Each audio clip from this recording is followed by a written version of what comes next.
Yung mga sensor, ano mga katik, papakita ko sa inyo kung ilan yung value na itong Kundura 1 HP Linotype. Tayo muna natin test na meron ba. Okay.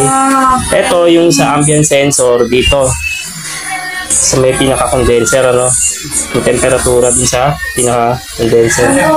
So yan, kung makikita nyo, pasok pa siya sa value 4.02. So, kasi 5K lang dapat to pag 1 HP. Pag mga 1 HP mga katik, tandaan nyo yun, 5K lang ang reading niyan. Tapos 4 plus, dapat pasok yan, 4 plus. Pag mataas na sa 4 plus, ito naman sa condenser sensor doon sa likod, 5K lang din. Tapos ito naman, ito yan, 38.7. No, ito yung sa compressor mga katek, compressor sensor to.